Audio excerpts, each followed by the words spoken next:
What's up, guys? I'm making this video a day after everything breaks down. Obviously, the Sixer season ends last night on another very ugly and bad loss. There's no getting around that.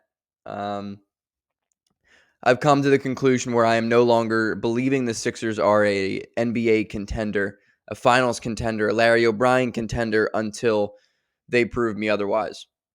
Uh, it's an unfortunate belief to have, but I think that's just the only way that I can enjoy being happy or try to be happy. And while being a Sixers fan, the Sixers haven't made the conference finals in the Eastern Conference during some horrible years the Eastern Conference has had in this span since 2001.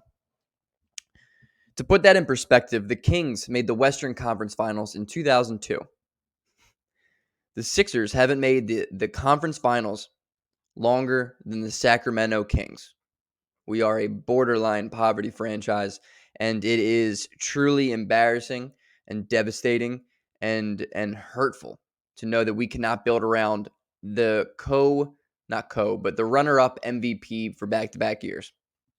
I do want to shout out Jimmy Butler. Dude had a great series. The Miami Heat are not a great team, but they played a lot harder. They out-hustled the Sixers, and they deserve that series win. So kudos to Miami. I also don't really understand the whole Jimmy Butler, they chose Tobias Harris over me type of thing, because that's not true at all. We actually offered you the max contract and you said no, and then we went and signed Tobias Harris as a result. So I don't understand that, but whatever wants to push a narrative here or there, it was funny. At least I laughed. But the Sixers have a lot to do now, man. As much as I love Daryl Morey, he did not do a good enough job this year.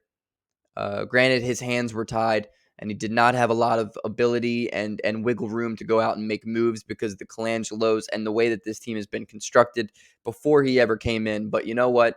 There's still moves at the margin that he could have made and he should have made and he didn't make. And it hurts. It hurts the Sixers. It hurts. It really sucks, man, that we just lack dynamic players. We lack a guy who is athletic, who can play defense on the wing, who can pass the ball. The Sixers passing is so bad. Outside of James Harden, there's not a guy who can pass the basketball. Hopefully Tyrese Maxey goes into this offseason and just works on his dribble package and works on getting stronger and works on passing, because that's about it. That's about all we need from him. I am not expecting his 3-point percentage to be as high as it is next year, because I expect his volume to be much higher. But I'll gladly take a Tyrese Maxey 38% from three on a higher volume than this year's 41% on a lower volume. I'll gladly take that.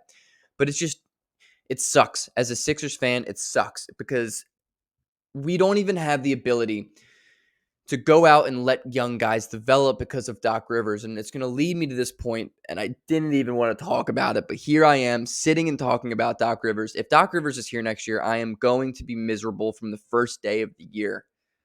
There's no way the Sixers organization can expect good things if Doc Rivers is here again next year, because what we saw this year was some of the worst coaching I've ever seen in my entire life as a basketball fan. As much as I've always hated Brett Brown, I don't remember a particular season in which he did this poorly. And then to be this arrogant on every single press conference regarding everything that he has clearly messed up on over the year, it's so crazy to me. The fact that the whole Paul Reed thing went down the way it went down. Paul Reed not playing for the first 79 games of the season and then making some rookie mistakes in the last 3 games of the year in the playoffs, because of course he's going to. He doesn't have any experience. The kid hasn't been able to play and hasn't been able to do anything. And of course he's going to make some bonehead moves and he's going to get in foul trouble in the playoffs because he's literally just basically playing for the first time in his career. And then for Doc Rivers to come out as he did and said, we're going to do what we've done all year. We're going to play Paul Reed or play DeAndre Jordan based on matchups. Bitch, where have you done that, Doc? The guy didn't play for the first 79 games of the season. He finally gets tick in the end of the season and then plays in the playoffs, and he still was our best backup center. And the thing with Paul Reed is, I mean, you watched the game last night, and I just don't understand how you do not play that man more. The fact that you can't put that guy on the court despite us getting out-efforted, out everything. Energy is just not there. And the one guy on the Sixers, the truly only dude on the Sixers, on the Sixers bench, excuse me, that can hustle and that can play is Paul Reed. And we don't play him. I don't get it. Doc Rivers is not the answer. I just want some random guy I've never heard of to be a coach, so I don't have to expect him to be terrible or expect him to be good, as I've done for the past couple of years now with Doc Rivers, because I've never believed in this man. He's a terrible coach. He's riding on the coattails of a championship team that it was a super team in 2008. So, and then, even if you look at that Celtics organization, that Celtics team that he coached during the era of Ray Allen, Rajon Rondo, Paul Pierce, and Kevin Garnett, they underwhelmed. They underperformed. It was like the biggest super team history has ever seen up to that point. They only won one championship. So I just don't understand Doc Rivers. I hope to God he's not here next year because I can't watch him again. I think I hate him more than I hated Brett Brown. And Brett Brown was like the epitome of everything I hated in life. I can't do Doc Rivers. And James Harden, man, I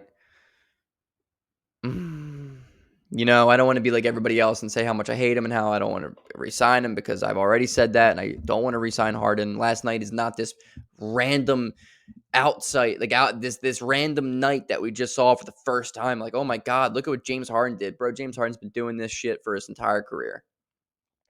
Hindsight 2020, Tyrese Halliburton would have been perfect. DeJounte Murray, as I was the front runner of this train, the DeJounte Murray train, that would have been perfect. But hindsight 2020, we're stuck with James Harden. Somehow it's a lose-lose trade for both us and Brooklyn. Funny how that worked out.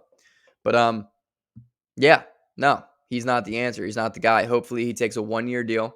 He holds on to that 1-year max, or that extension, I should say, and we don't sign him to the max contract. That's what I'm going to be determining if I like Daryl Morey or not.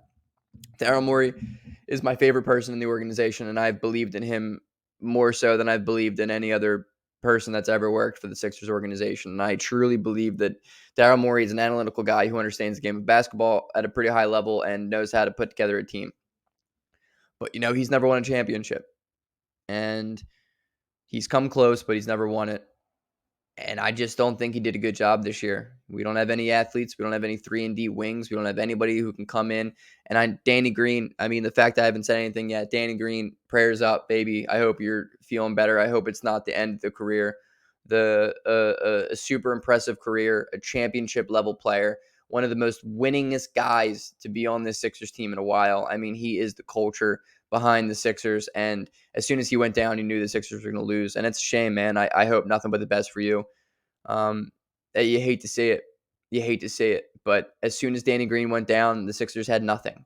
You knew we were going to lose that game because we had to play Matisse Thybulle, who has just been absolutely horrible in the playoffs, and we had to play Furkan Korkmaz and George Niang on the court at the same time. Doc Rivers, what the fuck are you doing, dude?